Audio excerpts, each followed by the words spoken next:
Hello बच्चों, हमने आपको lesson third in the zoo एक दिन पहले पढ़ाया था और कल हमने उसके क्वेश्चन आंसर और एक्सरसाइजेस कराई थी।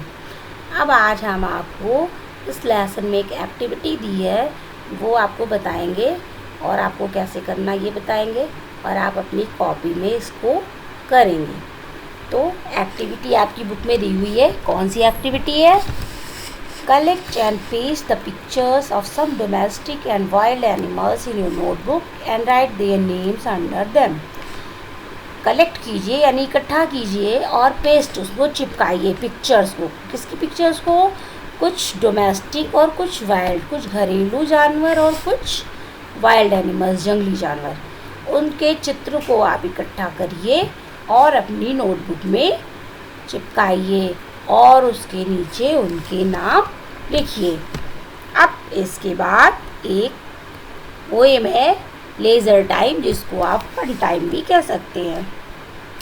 अब ये पोएम सुनिए और पढ़िए और इसमें देखिए अपोजिट वर्ड्स भी हैं, अपोजिट नहीं है, इसमें प्रपोजिशन दिए हुए हैं।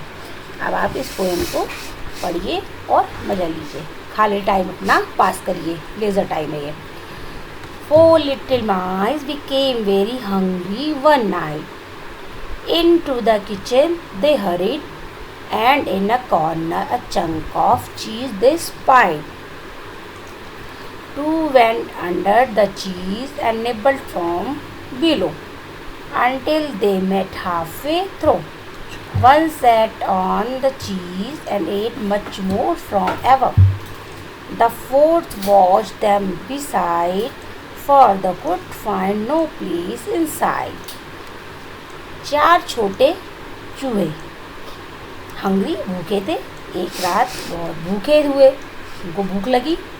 Into the kitchen they hurried, वे तेजी से दौड़कर किचन में आए। इनटू आपका क्या है? प्रपोजिशन है। इनटू किचन में आए यानी जब आप किसी जगह में जाते हैं, किसी जगह प्रवेश करते हैं, चल के जाते हैं, तो वहाँ पे इनटू लगाते हैं। And in A corner chunk of चीज दे स्पाइड, और इन ए कॉर्नर एक कोने में, अब मैं वहाँ लगा, वहाँ इनटू नहीं है। इनटू कब होता है? जब उसमें गति होती है, जब इसमें गति तो है नहीं। एक कोने में अ चंक ऑफ चीज दे स्पाइड, उन्होंने क्या किया?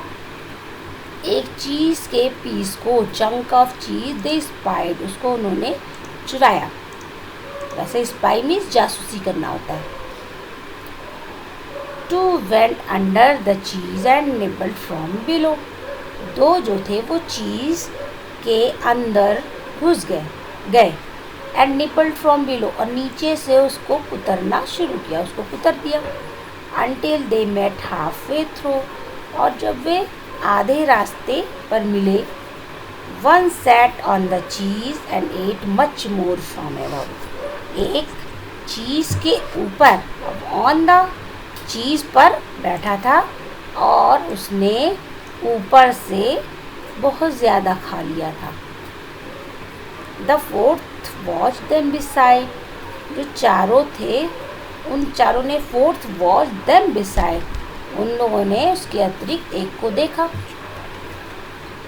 चौथा जो था द फोर्थ, जो एक बचा हुआ था किनारे, वो उसने उनको देखा साइड से, बिसाइड यानी बगल से, साइड से देखा। For he could find no place inside, लेकिन वो अंदर कोई भी जगह नहीं पा सका, उसको कोई भी जगह नहीं मिली। ठीक है, मज़ा आया? अब आप इसमें से प्रपोजिशन को अंडरलाइन करिए, उसके मीनिंग समझिए, और आप इस लेसन को हम ख़त्म कर रहे हैं। ये लेसन आपका फिनिश होता है। इस लेसन के सारे question answer, word meaning, exercises कर लीजिए अपनी कॉपी में और लर्न कीजिए। अब हम अगले वीडियो में आपसे नेक्स्ट लेसन के साथ मिलेंगे। Bye bye.